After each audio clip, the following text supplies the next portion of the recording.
Ma'am, we understand this is a big decision, but this offer is truly in your best interest. Yeah. Just sign here, and we can finalize everything. Unaware of his mother's $30 million inheritance, Son sidelined his mom in his wedding. The folder hit Martha Henderson's kitchen table with the sound of a gavel. Power of attorney. The bold letters announced themselves across the top page, as if her signature were already a foregone conclusion. Amanda stood in the doorway that Tuesday morning, her smile painted on like fresh lipstick, while the lawyer beside her adjusted his tie and cleared his throat. They had come for Martha's life, wrapped in legal language and tied with concern. But they had no idea what Robert had left her. $30 million, hidden in a trust so quiet it barely whispered. Money she'd never mentioned, not even to Matthew, her own son. A fortune that made Amanda's pretty demands look like children playing house with Monopoly money. Martha stared at those papers and felt something shift inside her chest. Not fear, but recognition. This was the moment Robert had prepared her for, the day his last words would finally make sense. Don't tell them, Martha. Not yet. One day you'll understand why.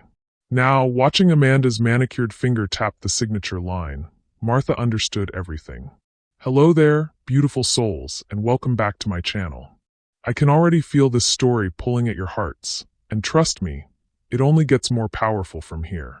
Before we dive in, I want to know, where are you watching from today? Are you having your morning coffee, or maybe settling in for the evening? Drop a comment and let me know.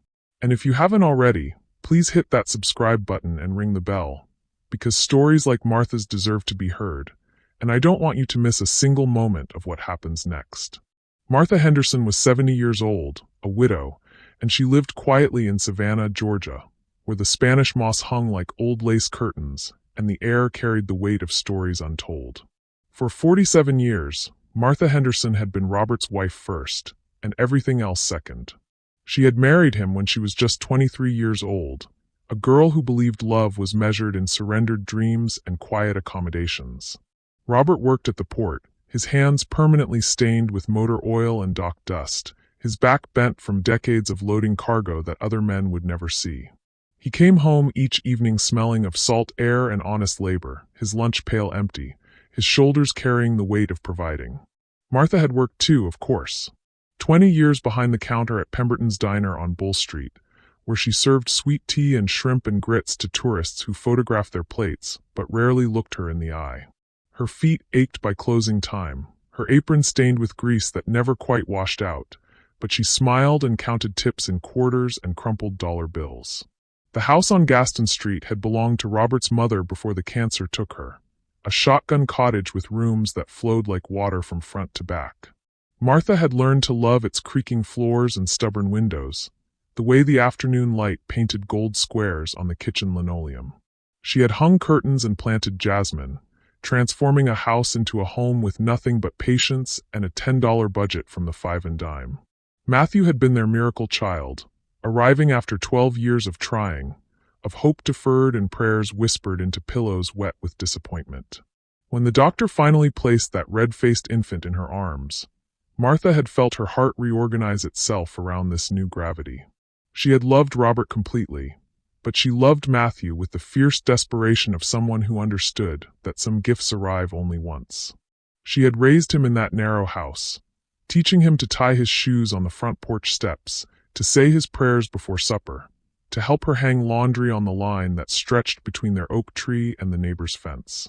Matthew had been a gentle child, quick to tears when she raised her voice, eager to please in the way that broke her heart and filled it simultaneously.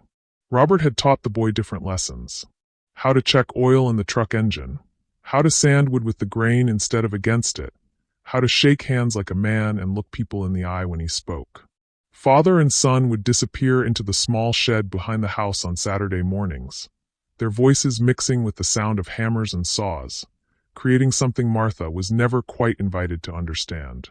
But she had understood this. They were happy. Not wealthy, not glamorous, but genuinely content in the way that comes from living within your means and loving without reservation. Robert brought home his paycheck every Friday and handed it to Martha, keeping $20 for cigarettes and the occasional beer with his crew.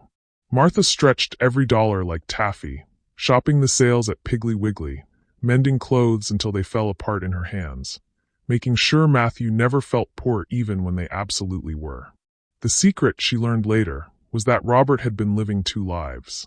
During the day, he loaded cargo and supervised crews and carried himself like a man grateful for steady work. But in the evenings, after Martha and Matthew had gone to bed, he hunched over the kitchen table with investment magazines and legal pads covered in numbers she couldn't decipher. He made phone calls in whispers, bought and sold things she never saw, built a fortune so quietly that even she, who balanced their checkbook and paid their bills, never suspected. It wasn't deception exactly. It was protection. Robert had grown up poor in a way that carved itself into your bones, where poverty wasn't just lack of money, but lack of options, lack of dignity, lack of hope. His own father had died young, leaving behind debts and dreams that couldn't survive the reality of unpaid bills. Robert had sworn, at 8 years old watching his mother cry over past due notices, that his family would never know that particular brand of fear. So he lived small and invested large, clipping coupons while buying stocks, driving a 15-year-old truck while building a portfolio worth more than their entire neighborhood. He wore the same 3-work shirts, rotated his boots until the soles wore through, and never once complained about Martha's careful budgets or Matthew's second-hand clothes. The only person who knew was his lawyer, James Morrison, a discreet man who handled Robert's affairs with the same quiet efficiency that Robert brought to everything else. James had helped establish the trust, structured the investments, created legal walls around the money that would protect Martha from fortune hunters and well-meaning relatives alike. 3 weeks before Robert died, when the heart attack had left him weak but still lucid, he had taken Martha's hand and told her the truth. $30 million, he had whispered, his voice rough from the oxygen tube. All of it yours, protected in ways you don't need to understand yet. Martha had thought he was delirious from the medication. Don't tell anyone, he had continued, squeezing her fingers with what little strength remained. Not Matthew, not anyone. Promise me you'll wait until someone shows you who they really are. She had promised because dying men deserve promises, even impossible ones. Now, staring at Amanda's perfectly manicured nails drumming against the power of attorney papers, Martha finally understood what Robert had seen that she had missed. That love, when tested by opportunity, sometimes reveals itself to be something else entirely. Matthew stood behind his wife, silent as furniture, his father's eyes in a face that had learned to look away when courage was required. Martha touched the wedding ring she still wore, Robert's matching band now tucked in her jewelry box with his watch and his reading glasses, and felt the weight of 30 million reasons why Robert's final warning was about to prove prophetic. The wedding had been Amanda's masterpiece, a symphony of white roses and champagne toasts that cost more than Martha's annual income. St. John the Baptist Cathedral had been transformed into something from a fairy tale, with ivory ribbons cascading from every pew and enough flowers to stock a funeral home. Martha had arrived early, wearing the navy dress she'd bought at Belk with her employee discount, her one good strand of pearls catching the light from the stained glass windows. She had expected to sit in the front row, beside the space reserved for Robert's memory. After all, she was the mother of the groom, the woman who had raised Matthew with calloused hands and endless patience. Instead, the wedding coordinator, a brittle woman with a clipboard and the authority of someone who charged by the hour, had guided Martha to table 12. Table 12 sat behind a marble pillar, so far from the altar that Martha needed to lean sideways to catch glimpses of her son's profile. The centerpiece, an elaborate arrangement of white hydrangeas and baby's breath, towered so high it blocked her view of the wedding party. She was surrounded by Robert's distant cousins and a few elderly neighbors from Gaston Street, people who smiled politely and made small talk about the weather. Amanda's mother, Patricia, held court at the head table, resplendent in champagne silk that probably cost more than Martha's monthly Social Security check. She accepted congratulations with the gracious nods of a woman accustomed to being the center of attention, her perfectly styled hair catching the photographer's flash like spun gold. Martha had watched her son marry a woman she barely knew, their courtship having unfolded mostly in restaurants Martha couldn't afford and social circles that didn't include widowed diner waitresses from the wrong side of town. Amanda was beautiful, certainly, all glossy hair and practiced smiles, but there was something calculating in the way she watched Matthew, as if she were continuously assessing his value. During the ceremony, when the minister asked who gave this man in marriage, Martha had half risen from her seat before realizing the question was rhetorical. No one was supposed to answer. Matthew was giving himself, apparently, with no need for his mother's blessing or acknowledgement of the woman who had shaped him into the man worthy of love. The reception had been worse. Martha sat through 7 courses she couldn't pronounce, listening to toasts that painted Matthew as a successful businessman rather than the gentle boy who used to bring her dandelions and call them flowers. Amanda's college friends spoke of European vacations and investment opportunities, of the couple's bright future in their new subdivision home with its granite countertops and 3-car garage. Not once did anyone mention the woman who had packed Matthew's school lunches for 12 years, who had sat up with him through chicken pox and homework tears, who had taught him to be kind to people who served his food and to always hold doors for ladies. When Matthew finally approached her table, it was with the distracted air of a man checking items off a list. He kissed her cheek and asked if she was enjoying herself, but his eyes kept drifting toward Amanda's table, where his new wife was laughing at something Patricia had whispered in her ear. "You look beautiful, Mama," he had said, using the childhood name that sounded foreign now, like a word from a language he was trying to forget. Martha had smiled and told him she was proud of him, because that's what mothers say at weddings, even when they're sitting behind pillars like uninvited guests at their own child's celebration. The photographer had taken exactly 3 pictures that included Martha. One stiff family portrait, where she stood slightly outside the circle of Amanda's relatives, one shot of her dancing with Matthew to a song she didn't recognize, and one candid photo of her sitting alone at table 12, staring at something beyond the camera's reach. Later, when the wedding album arrived, delivered to Matthew in Amanda's new house, naturally, Martha would discover that she appeared in fewer photos than some of Amanda's college roommates.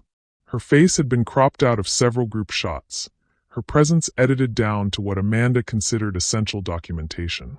But that night, sitting in her kitchen still wearing the navy dress, Martha had told herself that weddings were stressful, that Amanda was young and overwhelmed, that Matthew would come around once the excitement faded and real life began. She had been wrong about that, too. The visits became monthly, then sporadic, then holidays only. Matthew called on Sundays, brief conversations where he asked about her health and updated her on his job at the insurance company. Amanda had gotten him the position. Her father knew someone who knew someone, and Matthew spoke of premiums and policies with the enthusiasm of a man reciting grocery lists. They had moved to a neighborhood where Martha's 15-year-old Honda looked shabby in driveways designed for luxury cars. When she visited, Amanda served coffee in bone china cups so delicate Martha was afraid to hold them, and made conversation about renovations and vacation plans that politely excluded her. It was during one of these stilted visits that Martha first noticed how Matthew watched his wife, waiting for cues about when to speak, when to laugh, when to agree. He had developed a habit of looking to Amanda before answering even simple questions, as if he needed permission to have opinions about his own life. Martha began declining invitations to dinner parties where she didn't know anyone, holiday gatherings where she felt like furniture arranged for decoration rather than company. She told herself it was natural. Young couples needed space to build their own traditions. She didn't admit, even to herself, that she felt like a ghost haunting the edges of her son's new life. The morning Amanda appeared at her door with the lawyer, Martha understood that she had been naive about more than just seating arrangements. This wasn't about her safety or her peace of mind. This was about money Amanda assumed existed, assets she planned to access, control she intended to claim. The power of attorney papers weren't protection. They were a key to whatever Martha might possess. What Amanda didn't know, what Matthew couldn't have known, was that Martha possessed more than any of them could have imagined. $30 million sat quietly in accounts that required James Morrison's signature to access, protected by legal structures Robert had built like fortresses around their future. As Martha stared at those papers spread across her kitchen table, she realized that Robert's final warning hadn't been about strangers who might exploit her vulnerability. It had been about the people she loved most, and what they might become when they discovered what she was worth.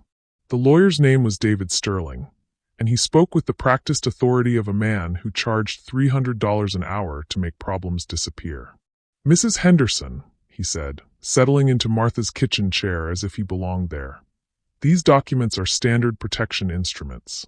They simply allow your son and his wife to assist with financial and medical decisions should the need arise.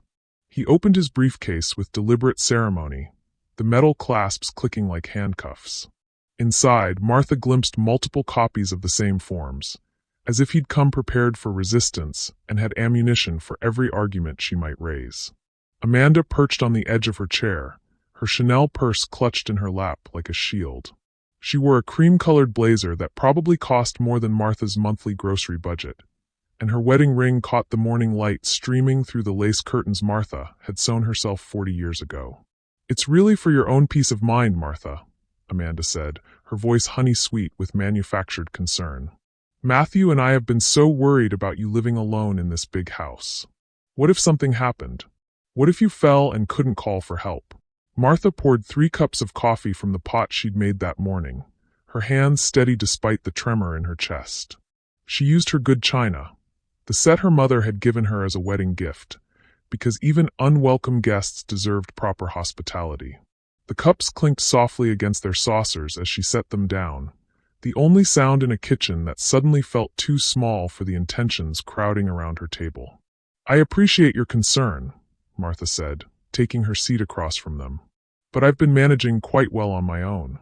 Sterling smiled the way wolves smile at sheep. "Of course you have. But these documents aren't about your current capability, Mrs. Henderson. They're about preparing for the future. Think of them as insurance. You hope you'll never need them, but you'll be grateful they exist if circumstances change." He slid the papers closer to her, his pen already uncapped and waiting. "All we need is your signature here, and we can have everything notarized within the hour." Martha looked down at the documents. The language was dense, full of legal terminology designed to obscure rather than clarify, but she understood enough to recognize what she was being asked to surrender. Control over her bank accounts, her property, her medical decisions. Everything that made her an autonomous human being, signed away with a few strokes of ink. "What's the hurry?" she asked. Amanda's smile flickered, just for a moment, like a light bulb about to burn out. "There's no hurry, exactly. It's just that Matthew's been so stressed about this. You know how he worries." As if summoned by his name, Matthew appeared in the kitchen doorway. Martha hadn't heard him come in. He still had his key from when he was a boy, though he used it so rarely now that his presence felt like an intrusion. "Hey, Mama," he said, but his eyes went immediately to Amanda, seeking approval for the greeting. "I hope you don't mind us stopping by." Martha studied her son's face, looking for traces of the boy who used to climb into her bed during thunderstorms, who had cried when she accidentally threw away his collection of bottle caps, who had once told her she was the most beautiful woman in the world. That boy was still there, somewhere beneath the expensive haircut and the nervous energy that seemed to vibrate around him like static electricity. "Of course not," she said, "though I wasn't expecting company." Matthew sat down beside Amanda, his chair scraping against the linoleum floor. "Amanda explained about the papers," he said. "It really would give us peace of mind, knowing that you're protected." Martha noticed how he said us, without including himself as an individual, as if he and Amanda shared a single mind now, a collective consciousness that had no room for independent thought. "Protected from what?" Martha asked. The question hung in the air like smoke. Sterling cleared his throat and launched into a rehearsed speech about elder fraud and financial exploitation, about the importance of having trusted family members with legal authority to intervene if necessary. Amanda nodded along, occasionally adding her own concerns about Martha's safety and well-being. But Matthew remained silent, staring at his coffee cup as if it held answers he wasn't brave enough to voice. Martha found herself thinking about Robert, about the countless evenings he'd spent at this same table, hunched over investment papers and legal documents she'd never been allowed to see. She thought about his final warning, about the $30 million sleeping quietly in accounts that bore her name but required James Morrison's signature to access. What would Robert do in this situation? The question came to her with startling clarity, and the answer followed just as quickly. He would ask to see the specific terms, would demand time to review everything with his own attorney, would never sign anything under pressure from people who claimed to love him while pushing him toward decisions that benefited them more than him. "I'll need to have my lawyer review these documents," Martha said. The temperature in the room seemed to drop several degrees. "Your lawyer?" Amanda repeated, as if Martha had claimed to own a yacht. "James Morrison," Martha said. "He's handled my affairs since Robert died." This was mostly true. James had called twice since Robert's funeral, both times to check on her well-being and remind her that the trust documents were safely stored in his office safe.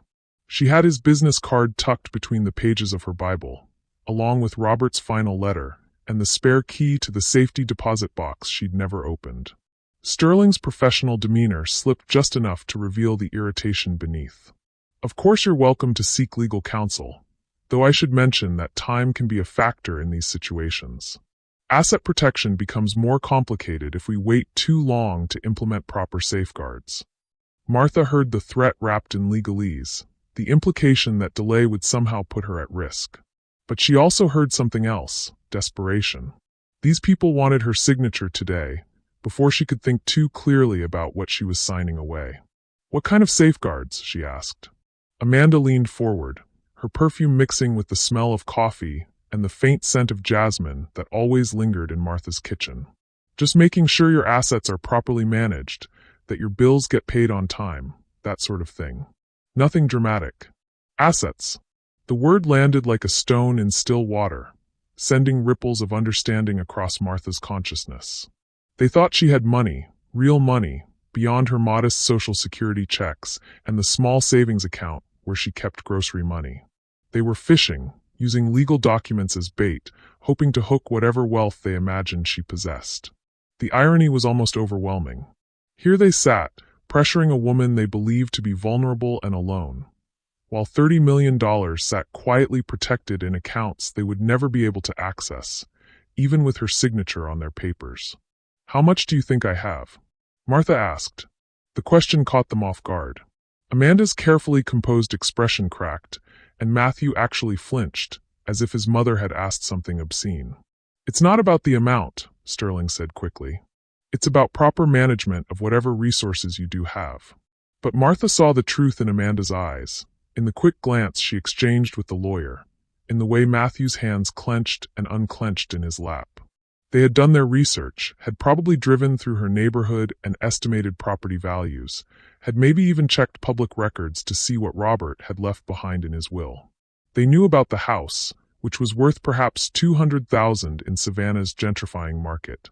They knew about Robert's pension, which provided Martha with a modest monthly income. They probably knew about her savings account at the local credit union, which contained exactly $3,700 and change. What they didn't know was that Robert Henderson had been a financial genius who lived like a pauper, that the man who wore the same work boots for 15 years had quietly accumulated more wealth than everyone in this room would see in 10 lifetimes combined. Martha stood up and walked to the kitchen window, looking out at the garden where Robert had planted tomatoes every spring until arthritis made him too stiff to bend over the soil. The afternoon light was beginning to slant through the Spanish moss, casting shadows that danced across the lawn like memories.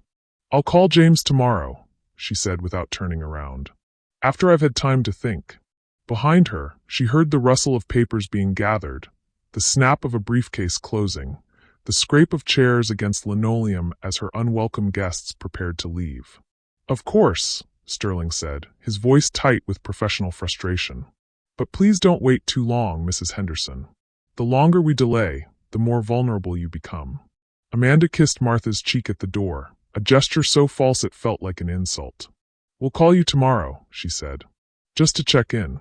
Matthew lingered for a moment, his hands shoved deep in his pockets. "You know we love you, Mama," he said, but his eyes were on his shoes, not her face. After they left, Martha sat in her kitchen and finished her coffee, which had grown cold while her future was being negotiated around her table. She thought about the boy Matthew used to be, and the man he had become, and the woman who had engineered his transformation. She thought about Robert, about his final warning, about the fortress of legal protections he had built around the money that would either save her or destroy what was left of her family. Most of all, she thought about tomorrow, when she would call James Morrison and learn exactly how much power she really held, and what it would cost to use it. James Morrison's office smelled like leather and old books, the kind of place where serious men made serious decisions about serious money. Martha sat across from his mahogany desk, her hands folded in her lap, while James read through the power of attorney documents Amanda had left behind. His reading glasses perched on the end of his nose, and occasionally he would make a soft humming sound that told her nothing about what he was thinking. The office walls were lined with law books that looked like they'd actually been read, unlike the pristine volumes she'd seen in other lawyers' offices. A grandfather clock ticked steadily in the corner, marking time with the patience of something built to last centuries. "Well," James said finally, setting the papers down and removing his glasses. "This is interesting." Martha waited. At 75, James Morrison had earned the right to dramatic pauses. "These documents are extremely broad," he continued. "Far broader than anything I would recommend for someone in your situation. They would essentially give your son and his wife complete control over every aspect of your financial and medical affairs." "That's what I thought they might do." James leaned back in his chair, studying Martha's face with the careful attention of a man who had spent 40 years reading people's intentions. "Martha, I need to ask you something, and I want you to think carefully before you answer. Has anyone in your family given you reason to believe you're incapable of managing your own affairs?" "No." "Have you had any medical incidents that might suggest cognitive decline or physical incapacity?" "No." "Have you expressed any desire to transfer control of your assets to anyone else?" "Absolutely not." James nodded slowly. "Then I can only conclude that someone believes you have assets worth controlling." Martha felt something shift in her chest, a door opening that she hadn't realized was closed. "James, I need to know exactly what Robert left me." For the first time since she'd arrived, James smiled. "I was wondering when you'd ask that question." He stood and walked to a large safe hidden behind what appeared to be a bookshelf. The combination lock clicked softly as he turned it, and Martha heard the heavy thunk of steel pins sliding into place. When the door swung open, she glimpsed stacks of documents, manila folders, and several small boxes that gleamed like jewelry cases. James returned with a thick binder marked Henderson Family Trust and set it carefully on his desk. "Your husband was a remarkable man, Martha. In all my years of practice, I've never worked with anyone who planned so meticulously for his wife's protection." He opened the binder to the first page, which showed a summary that made Martha's breath catch in her throat. $30,247,000. The number sat there in black ink, as real as her morning coffee and twice as shocking. "Robert began planning this trust 15 years before he died," James continued. "Every investment decision, every legal structure, was designed with one goal: to ensure that you would never be vulnerable to financial manipulation or exploitation." Martha stared at the number until her eyes watered. "I still don't understand how he accumulated so much money." James turned to a section labeled Investment History and spread several pages across his desk. "Your husband was what we call a contrarian investor. While everyone else was chasing popular stocks, Robert was buying undervalued companies that most people ignored. He reinvested every dividend, never sold during market downturns, and had an almost supernatural ability to recognize value where others saw none." The pages showed a 20-year progression of investments, small amounts that grew into larger amounts that grew into staggering amounts. Robert had bought into technology companies when they were garage startups, had purchased real estate in neighborhoods before they became fashionable, had invested in foreign markets when most Americans had never heard of them. "He lived like a poor man so he could invest like a rich one," James said. "Every dollar he saved on clothes or cars or vacations went into building this portfolio."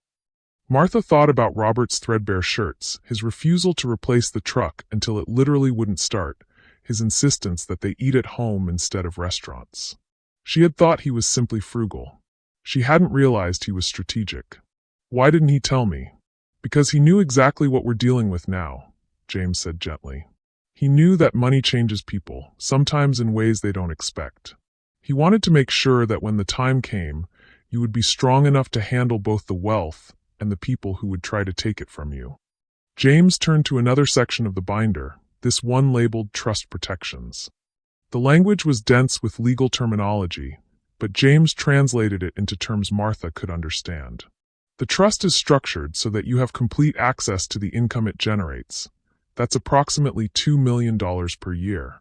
But the principal is protected from creditors, lawsuits, and anyone who might gain power of attorney over your personal affairs. Martha's head began to spin. $2 million per year. More money than she had ever imagined. More than she could spend in 10 lifetimes.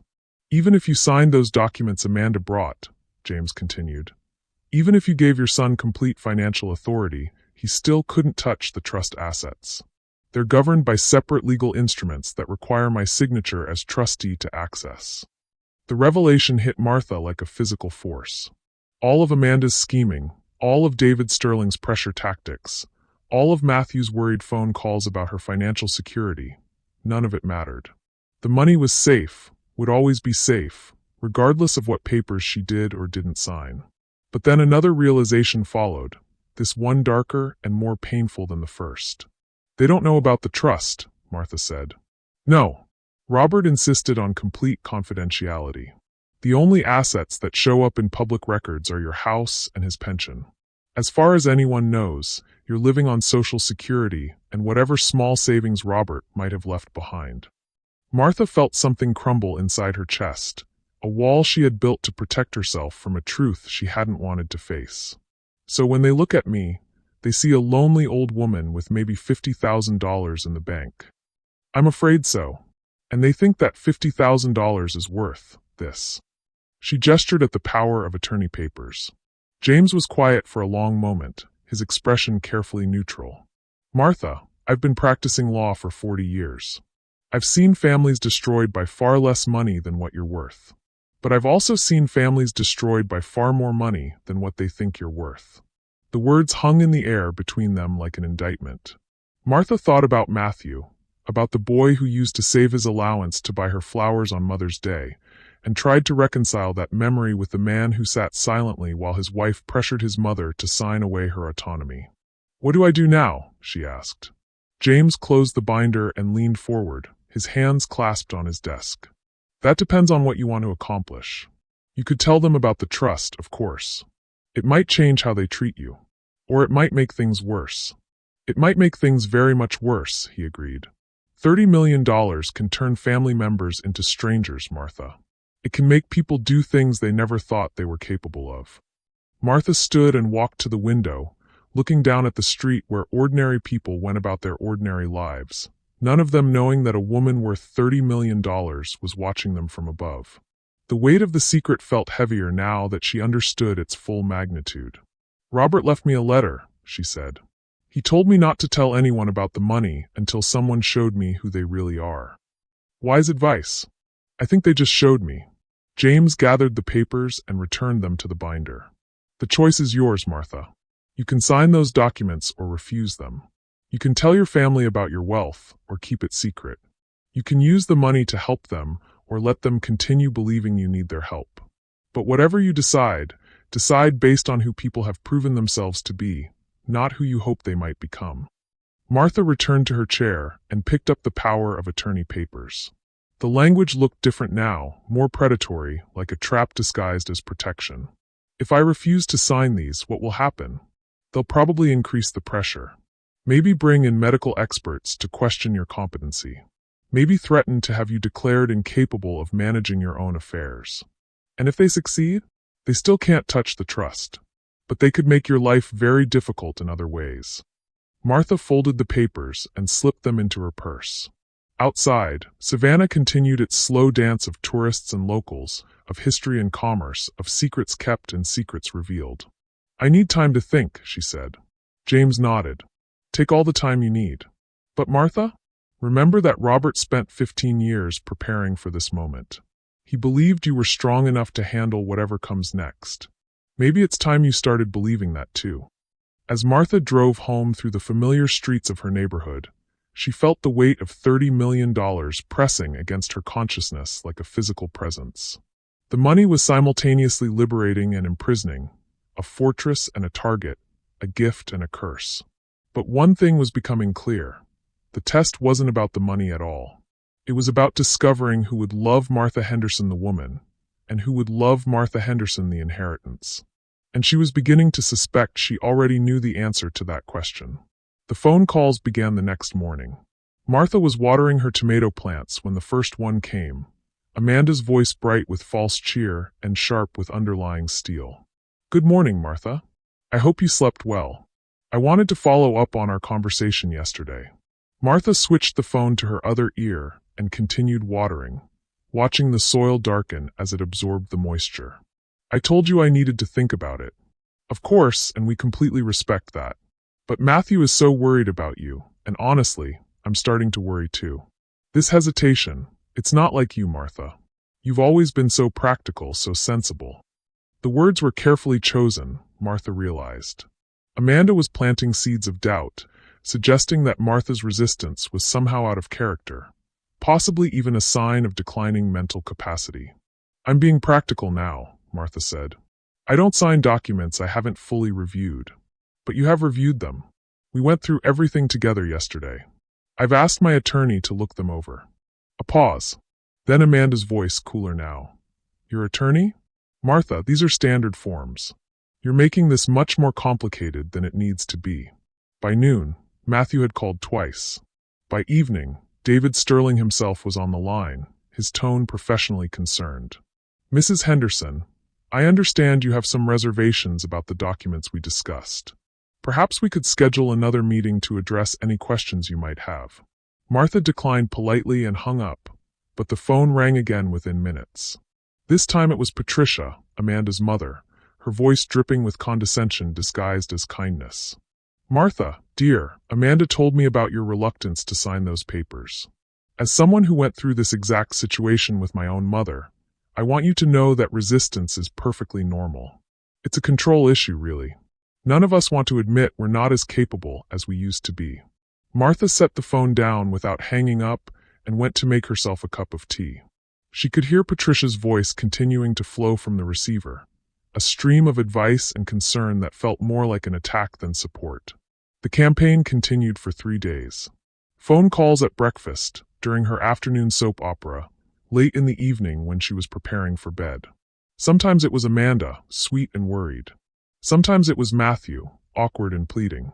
Once it was David Sterling, professional and slightly threatening. The message was always the same. Martha was being unreasonable, stubborn, possibly incompetent. The papers were for her own good. Everyone did this nowadays. Why was she making things so difficult? On Thursday morning, Martha woke to find Amanda's car in her driveway. Through her bedroom window, she watched her daughter-in-law sit behind the wheel for nearly 10 minutes, talking animatedly on her phone.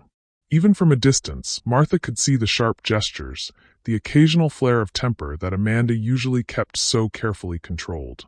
When Amanda finally approached the front door, her smile was perfectly composed, but Martha noticed how her hands shook slightly as she knocked. "I brought breakfast," Amanda announced, holding up a white paper bag from the expensive bakery downtown. "Those blueberry scones you used to love."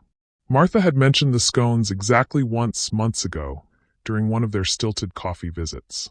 The fact that Amanda had remembered felt more calculating than thoughtful. They sat at Martha's kitchen table, the same table where the power of attorney papers had been spread like a trap 3 days earlier. Amanda made small talk about the weather, about Matthew's work, about the new restaurant they'd tried the previous weekend.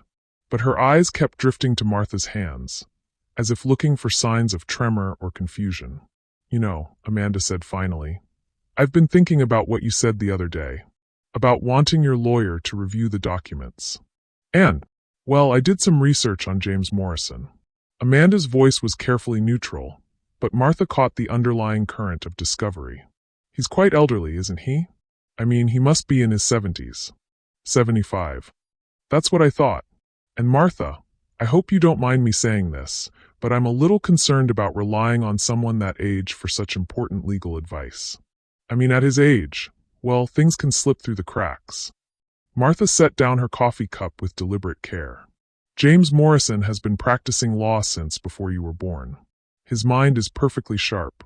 "Oh, I'm sure it is. Most of the time. But Martha, this is your future we're talking about.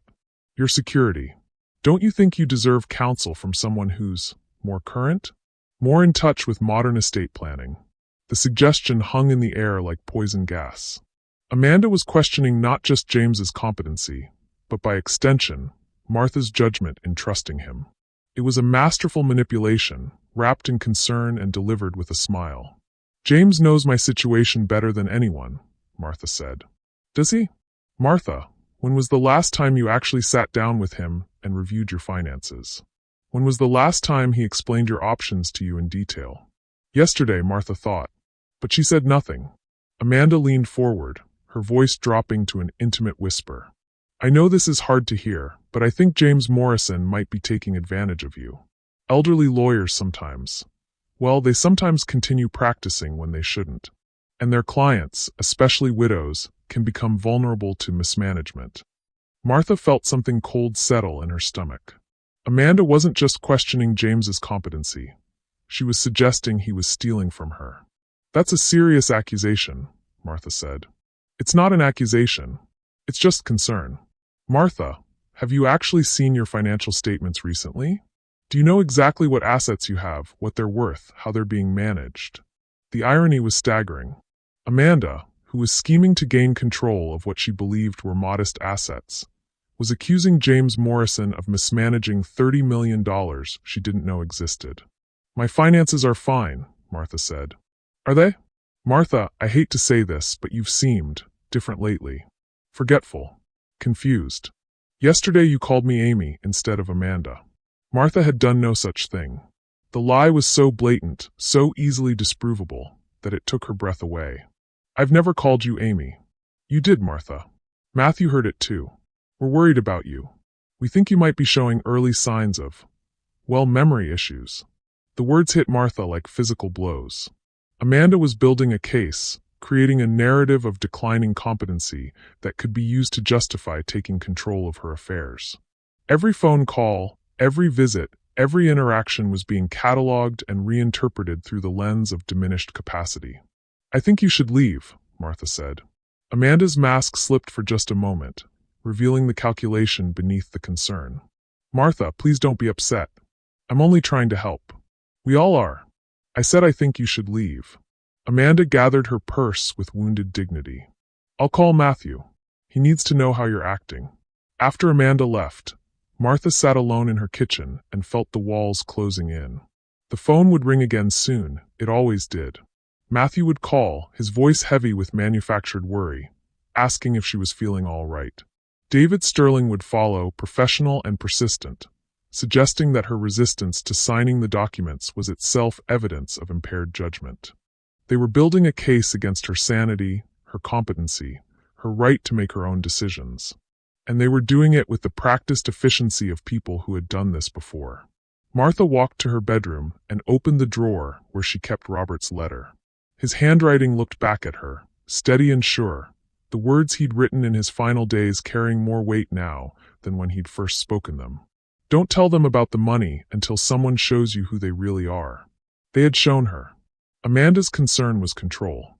Matthew's worry was weakness. David Sterling's professionalism was predation. But knowing who they were didn't make her feel less alone. For the first time since Robert's death, Martha felt truly afraid. Not of poverty or illness or loneliness, but of the people who claimed to love her. They were building a cage around her with legal documents and medical concerns, and she was beginning to understand that her $30 million wouldn't matter if they succeeded in having her declared incompetent to manage her own life. That night, Martha lay in her bed and listened to the house settle around her, its familiar creaks and sighs offering no comfort. The phone rang twice after 10 o'clock, late enough to be intrusive, early enough to claim concern. She let it ring. Outside, Spanish moss swayed in the Georgia wind, and Martha wondered if Robert had foreseen this exact moment when he'd structured the trust to protect her from the people who would claim to be protecting her. The money was safe. But was she? Tomorrow, she would have to decide how far she was willing to let this go before she fought back. And she was beginning to understand that fighting back might cost her the only family she had left. But losing herself might cost her everything else. The breaking point came on a Friday morning when Martha found Dr. Elizabeth Hartwell sitting in her living room. Martha had returned from her weekly grocery trip to discover Matthew's car in her driveway and the front door standing open. her hands full of paper bags. She had called out as she entered, expecting to find her son waiting in the kitchen with another round of concerned questions about the unsigned documents. Instead, she found him sitting stiffly on Robert's old recliner, while a woman in a navy suit occupied Martha's favorite spot on the sofa.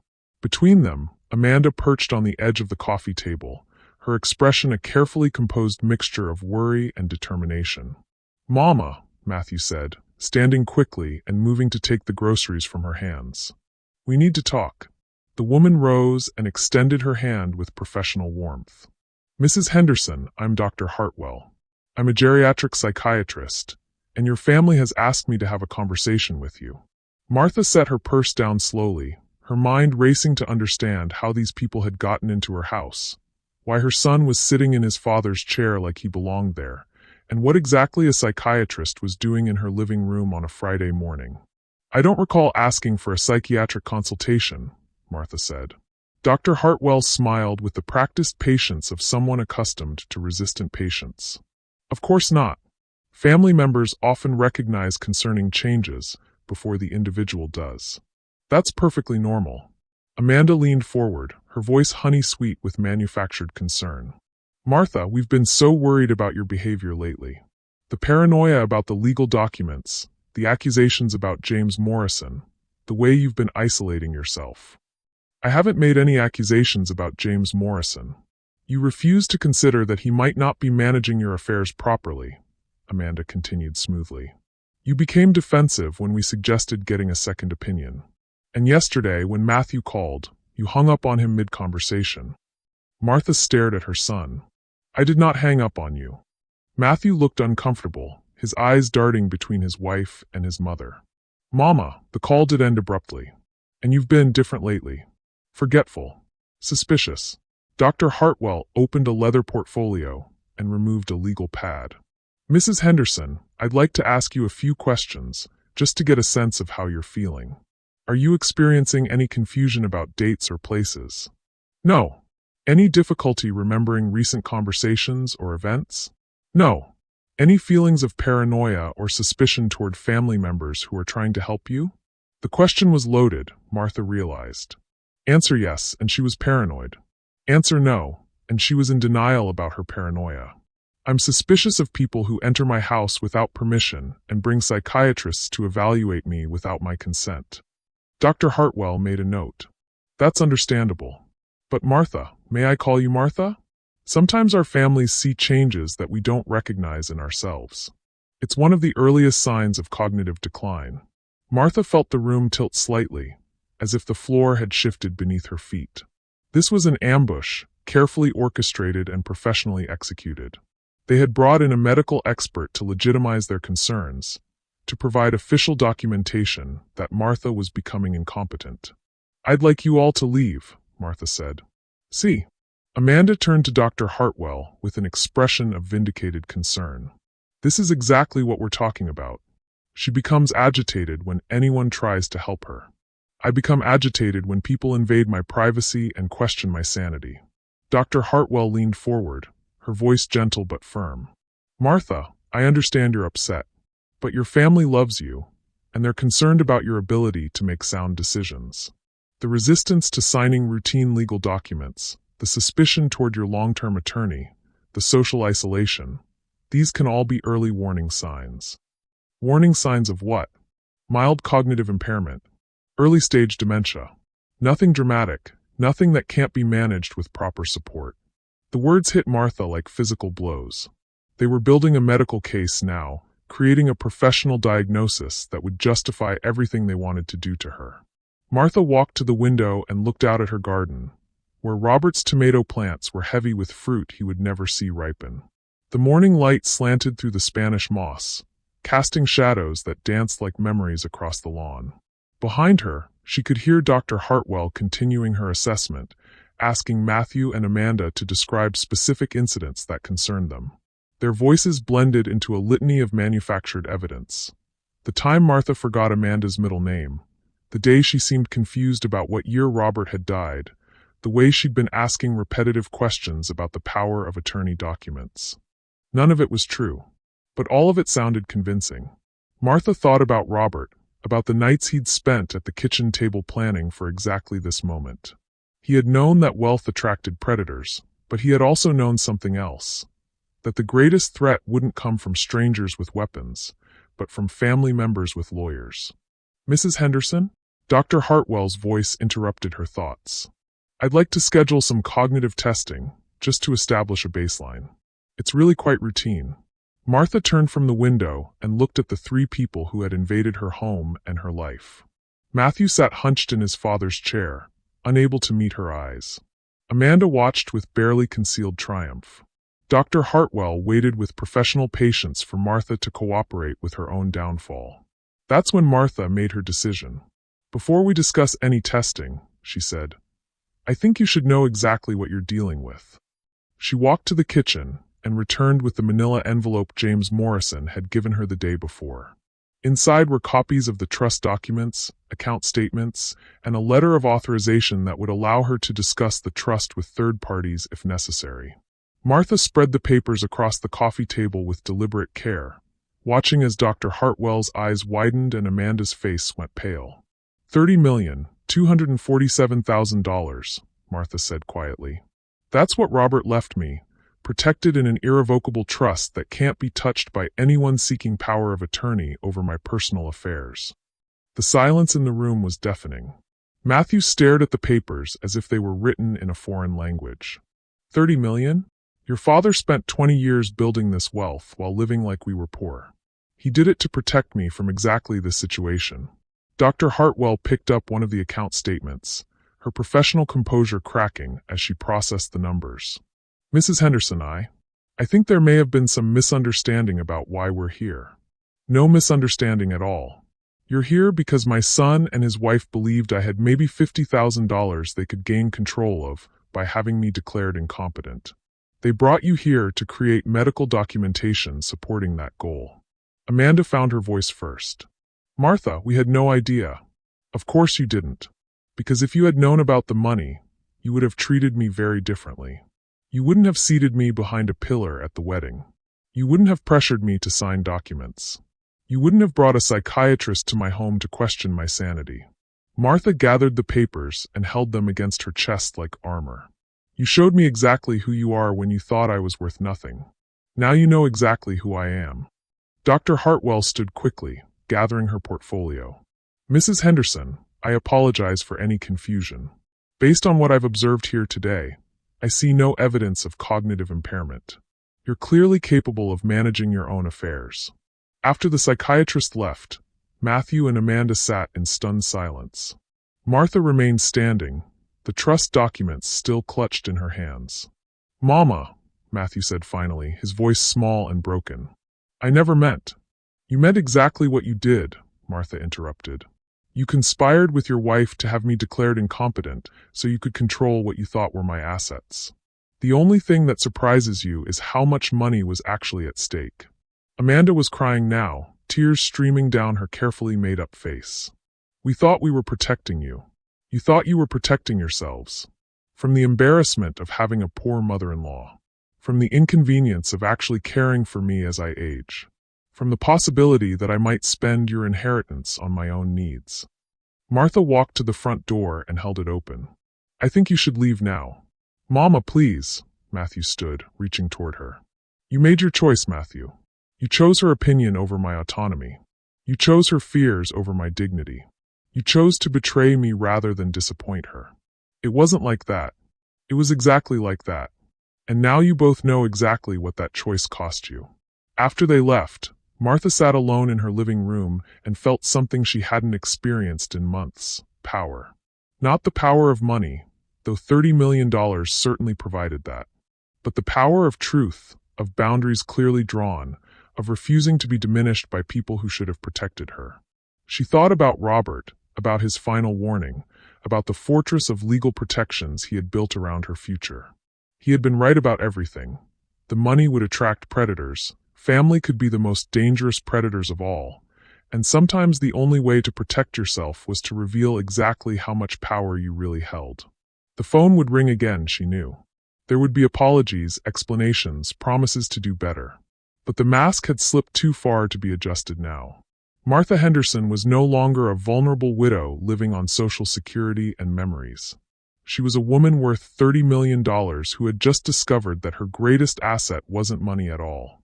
It was the willingness to use her power to protect herself, even from the people she loved most. The phone began ringing at 6 in the morning. Martha let it ring while she made her coffee, while she watered her plants, while she sat on her back porch and watched the sun paint gold across Robert's tomato garden. She knew who was calling. She knew what they wanted. And for the first time in months, she felt no obligation to answer.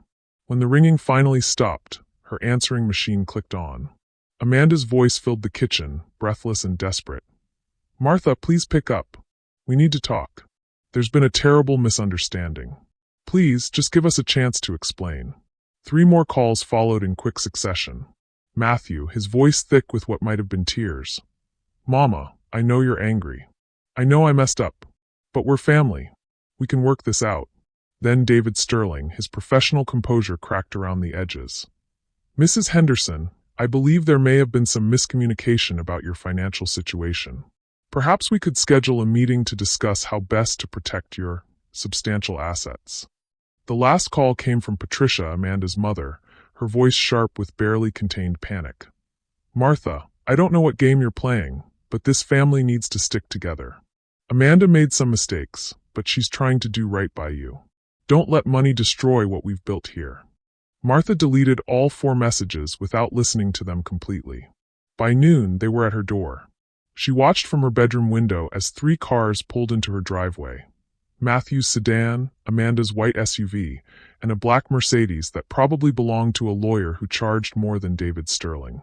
They sat in their cars for several minutes, apparently strategizing, before approaching her front door as a unified force. Martha let them knock. She let them ring the doorbell.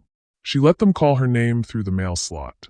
She sat in Robert's recliner and read the newspaper, turning pages with deliberate calm while chaos gathered on her front porch. Finally, Matthew's voice rose above the others.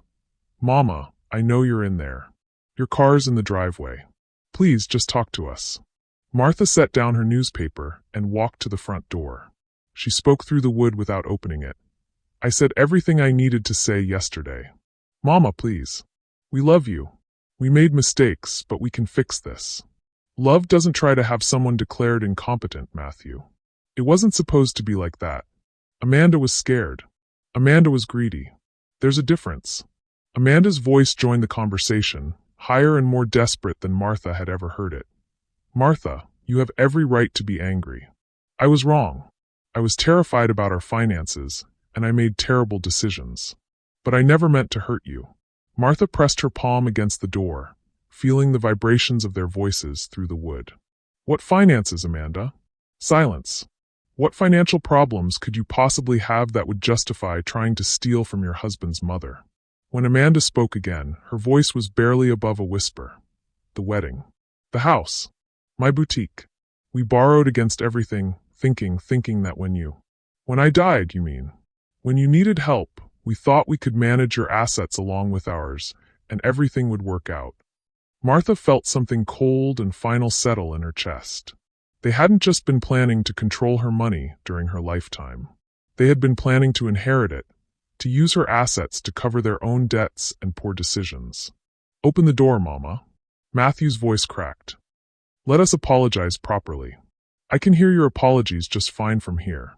A new voice joined the chorus, the lawyer from the Mercedes, probably. Professional, authoritative, accustomed to getting his way.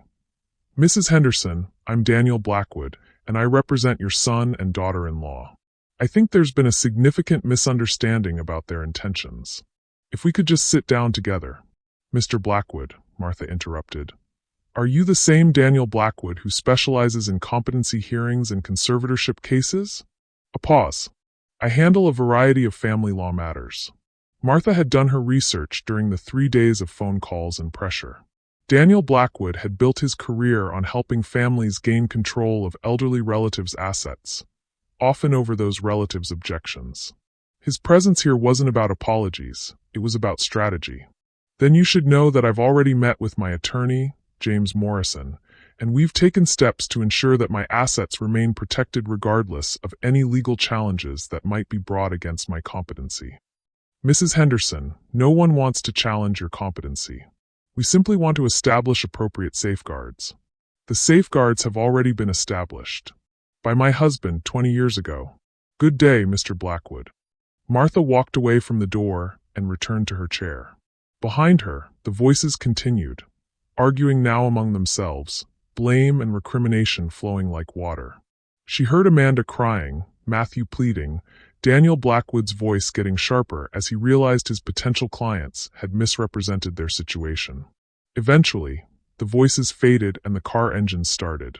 Martha watched from her window as her son and daughter-in-law drove away, followed by the lawyer who had probably just realized he wouldn't be collecting his fee. But one car remained in her driveway. Matthew appeared at her kitchen window an hour later, alone. His face was red and swollen, his expensive shirt wrinkled. He looked like a man who had lost everything, which Martha realized he probably had. She opened the back door and stepped onto her porch. Where's Amanda? Gone back to her mother's. With the lawyer. Matthew's voice was flat, defeated. I think she's filing for divorce.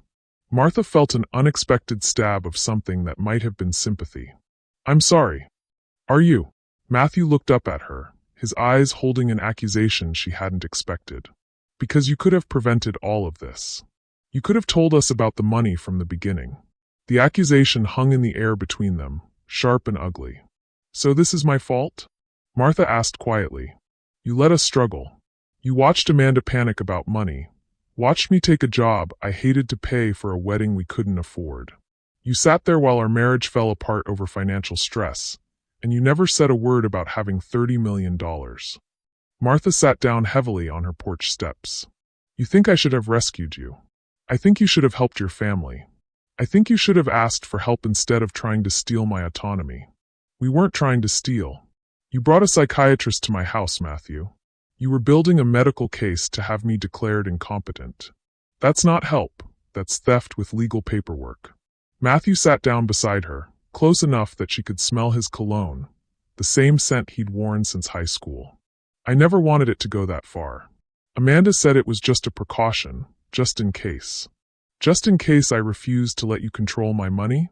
Just in case you couldn't take care of yourself anymore. Martha looked at her son, really looked at him, and saw a man who had learned to lie to himself so completely that he believed his own deceptions. Matthew, in the past 6 months, have you ever once asked me how I was doing?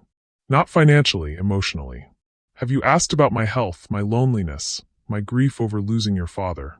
Matthew was quiet. Have you invited me to dinner at your house without Amanda having to remind you? Have you called just to talk, without an agenda? Have you shown any interest in my life beyond what you could gain from it? That's not fair. It's perfectly fair. You want to know why I didn't tell you about the money? Because nothing in your behavior suggested you saw me as anything more than a problem to be managed or an asset to be acquired. Martha stood and looked down at her son, this man she had carried in her body, nursed through fevers, taught to tie his shoes and drive a car and treat people with respect. Your father knew this day would come. He knew that money would show me who people really were when they thought I was vulnerable. You showed me exactly who you were, Matthew. And it wasn't someone I could trust with $30, let alone $30 million. Matthew started to respond, but Martha held up her hand. I'm not finished. You want to blame me for not rescuing you from your poor decisions. But I'll ask you this. What kind of man builds his financial security on his mother's death? What kind of man brings a psychiatrist to his mother's home to have her declared incompetent? What kind of man chooses his wife's manipulation over his mother's dignity? The questions fell like stones into water, each one creating ripples that spread wider than the last. I raised you better than that, Martha continued. Your father raised you better than that. But somewhere along the way, you decided that being comfortable was more important than being honest. You decided that avoiding conflict with your wife was more important than protecting your mother. You decided that money was more important than integrity. Matthew was crying now, silent tears that ran down his cheeks and dripped onto his wrinkled shirt. I'm sorry, Mama. I'm so sorry. I never meant for it to happen like this. Martha felt her heart crack just a little. This was still her son, still the boy who used to bring her dandelions and call them flowers. But he was also the man who had conspired to steal her freedom, and those two truths had to live in the same space now. I know you're sorry, but Matthew, being sorry doesn't undo what you did. It doesn't give me back the peace of mind I lost when my own son became someone I couldn't trust. What can I do? How can I fix this? Martha looked out at her garden, where Robert's tomatoes hung heavy and red in the afternoon sun. You can start by figuring out who you want to be. Not who Amanda wants you to be, not who you think will make your life easier, but who you actually are underneath all the fear and debt and desperation. I don't know how. You start by making decisions based on what's right instead of what's convenient. You start by taking responsibility for your choices instead of blaming other people for your problems. You start by rebuilding your integrity one honest decision at a time. Martha walked to her back door and paused with her hand on the knob. Matthew, I love you. I will always love you. But I will never again trust you with my safety, my security, or my peace of mind. You'll have to earn that back, and it's going to take a very long time. After Matthew left, Martha sat alone in her kitchen and felt the weight of $30 million settling around her like armor. The money hadn't changed who she was, but it had revealed who everyone else was. And perhaps that was exactly what Robert had intended when he'd structured the trust to protect her from the people who claimed to love her most. The house was quiet now, truly quiet for the first time in weeks. No phone ringing with false concern, no knocks on the door from people with hidden agendas, no lawyers with briefcases full of documents designed to steal her autonomy. Martha made herself a cup of tea and sat in Robert's chair, looking out at the garden where he had planted hope in the form of tomatoes and taught her that the most beautiful things grow slowly, with patience and care. Tomorrow, she would call James Morrison and discuss establishing a foundation, perhaps, or finding ways to use Robert's gift to help other elderly people protect themselves from family members who confused love with control.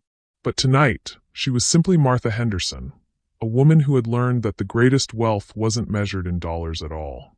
It was measured in the courage to protect yourself from people who claimed to be protecting you. And in that measurement, she was the richest woman in Savannah. 6 months later, Martha Henderson stood in the boardroom of the Savannah Community Foundation, looking out at 12 faces that represented everything she had decided to build with Robert's gift. The conference table was surrounded by people whose stories she had come to know intimately. Eleanor Waverly, an 83-year-old widow whose nephew had tried to sell her house while she was recovering from hip surgery. Frank Morrison, James's younger brother, whose daughter-in-law had forged his signature on loan documents. Sarah Beth Turner, a retired teacher whose son had convinced her to sign over her pension to help with his gambling debts. They called themselves the Henderson Circle, though Martha had tried to discourage the name. She preferred to think of them simply as neighbors helping neighbors, which was how the whole thing had started. It had begun with a phone call to James Morrison on a Tuesday morning in October, when the leaves were turning gold and Martha was finally ready to emerge from the protective cocoon of her grief and anger. I want to do something useful with the money, she had told him. Something Robert would have approved of. James had listened while Martha outlined her idea. A foundation that would provide legal assistance and financial protection for elderly people whose families were trying to exploit them. Not a charity that handed out money, but an organization that handed out weapons, knowledge, legal representation, and most importantly, the understanding that saying no to family members wasn't betrayal, it was survival. The first case had come through Dr. Hartwell, of all people. The psychiatrist had been so mortified by her role in Amanda's scheme that she had spent months trying to make amends. When Eleanor Waverly's family asked her to evaluate their mother's competency, Dr. Hartwell had seen through their manipulation immediately and referred Eleanor to Martha instead. Martha had sat with Eleanor in the same kitchen where she had once faced down Amanda and her lawyer, and had recognized herself in the older woman's frightened eyes. Eleanor's nephew was charming and concerned, full of reasonable-sounding arguments about why his aunt needed professional management of her modest savings. He brought lawyers and accountants, medical experts and social workers. All of them focused on Eleanor's age rather than her perfectly sharp mind. "They make me feel like I'm losing my sanity," Eleanor had whispered. "Like I'm imagining their greed."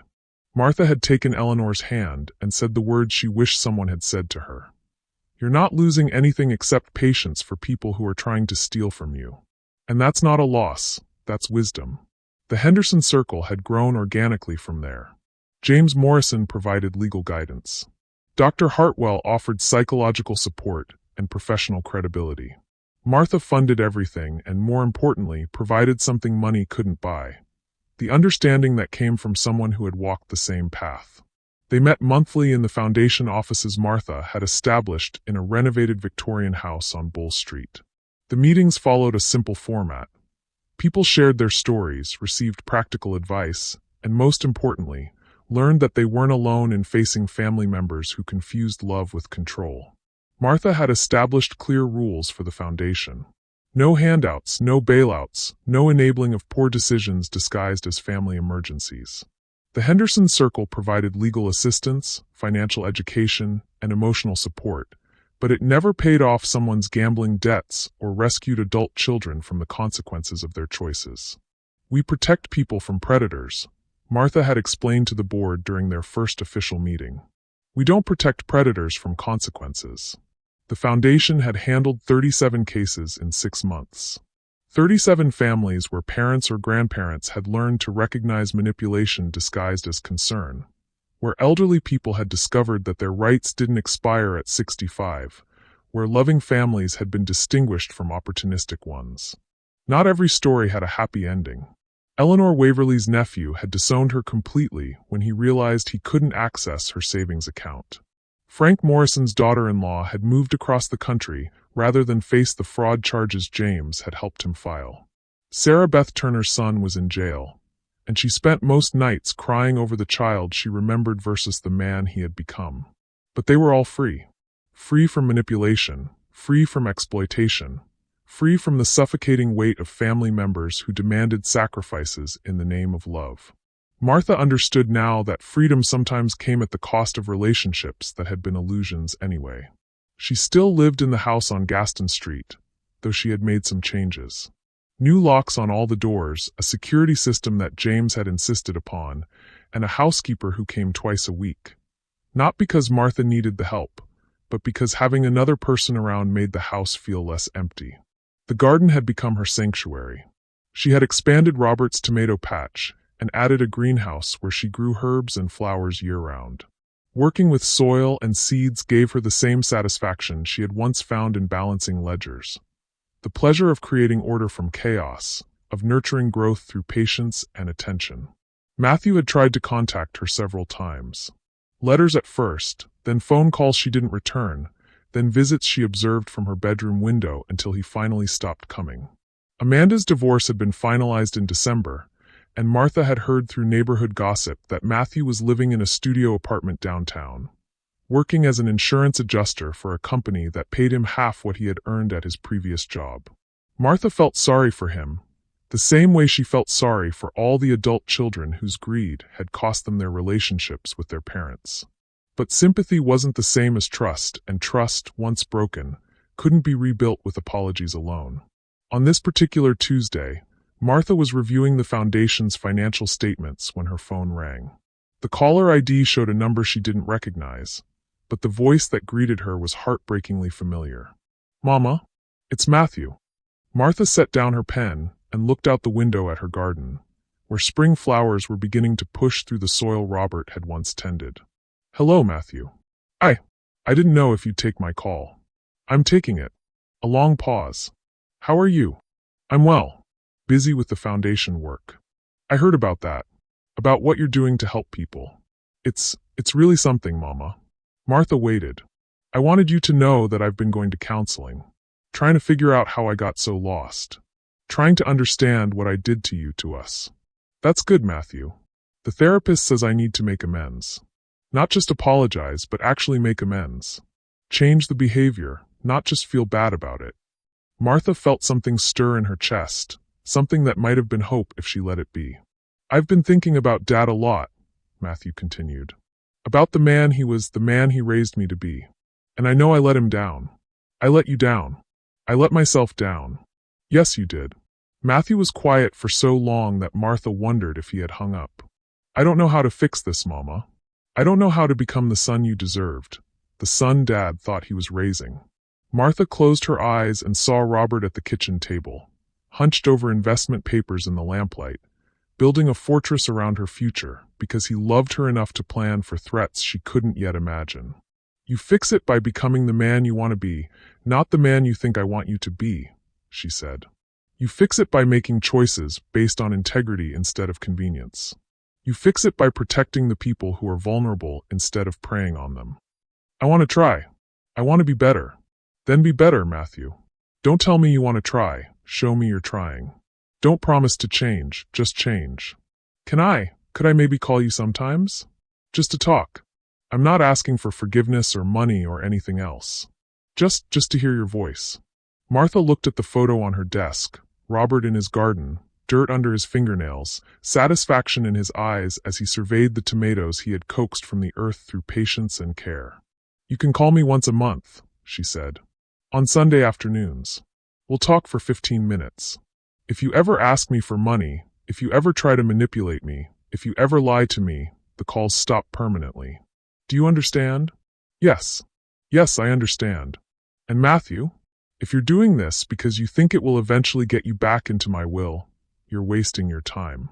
The foundation is my beneficiary now. Every penny will go toward protecting other people from what you tried to do to me. Another long pause. I know. And I'm glad. I'm glad you found a way to make something good come from all the bad I caused. After Martha hung up, she sat quietly in her kitchen and felt something she hadn't experienced in months. Peace. Not the peace of victory or vindication, but the peace that comes from aligning your actions with your values, from using your strength to protect others instead of just protecting yourself.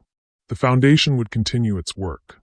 More elderly people would learn that they had rights worth defending, that family love shouldn't require surrendering autonomy, that saying no was sometimes the most loving thing they could do for everyone involved.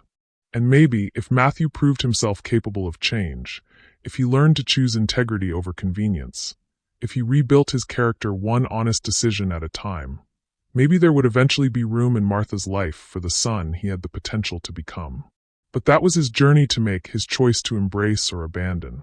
Martha Henderson had found her own path, using Robert's gift not just to protect herself, but to ensure that other people wouldn't have to face the same betrayals she had endured.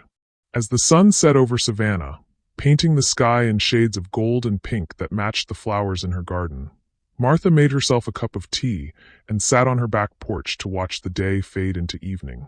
Tomorrow, she would meet with 3 new clients whose families were pressuring them to sign documents they didn't understand.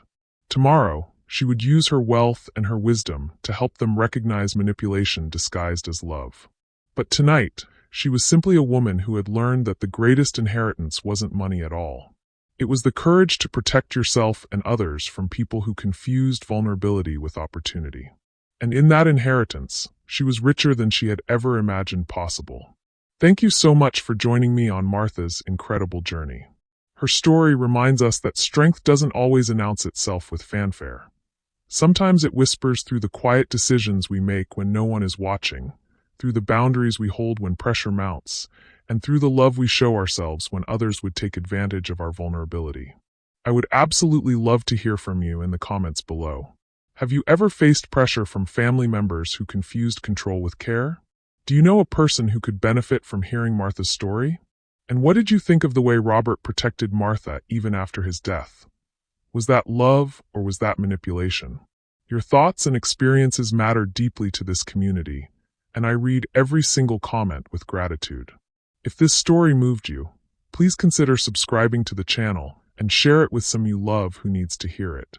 Stories like Martha's need to be heard, and your support helps ensure that messages of strength, dignity, and quiet resilience continue to reach the people who need them most. Until next time, remember what Martha learned. The people who truly love you will never ask you to sacrifice your peace of mind for their peace of convenience. Hold that truth close, and let it guide you toward relationships that honor your worth rather than exploit your heart. Take care, beautiful souls, and I'll see you in the next story.